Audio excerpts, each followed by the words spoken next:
ఇప్పటి వరకు నేను చేసిన మార్కెట్‌లో తొందరగా అయిపోయిన మార్కెట్ ఏదైనా ఉందా అంటే అది ఇదే. కుప్పలు పెడితే ఇంత తొందరగా అయిపోతాయా అని చెప్పేసి నాకైతే ఫస్ట్ టైమ్ అర్థమైంది. ఏందంటే నిన్న మిగిలిన కూరగాయలని మొత్తం ఇయాల ఏదని చేసి అమ్మేస్తా అని చెప్పినా కదా! మొత్తం అమ్మేసిన. ఒక్కడంటే ఒక్కడు కూడా మిగలకుండా మొత్తం అన్ని కుప్పలు పెట్టి మొత్తం అయితే అమ్మేసిన.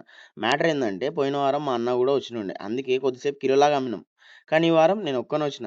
నేను మాత్రం వచ్చి రాంగానే కుప్పలైతే పెట్టడం స్టార్ట్ చేసిన. ఇక కుప్పలు పెట్టడంతోనే కస్టమర్స్ రావడం స్టార్ట్ అయ్యారు. అసలు వాళ్ళు తీసుకునే స్పీడ్‌కి, మేము పెట్టే కుప్పల స్పీడ్‌కి అసలు గింత కూడా మ్యాచ్ అయితలేదు. ఎందుకంటే ఒకటేసారి 7, 8 మంది వస్తున్నారు. వాళ్ళు ఎవరు ఏ కుప్ప ఎత్తుకున్నారో, ఎన్ని పైసలు ఇస్తున్నారో ఏం అర్థమైతలే. ఇట్లా కాదని కుప్పలెట్టడం కొంచెం స్లో చేసినాం. అండ్ జర్ర కంట్రోల్ అయినట్టు అయినుండే.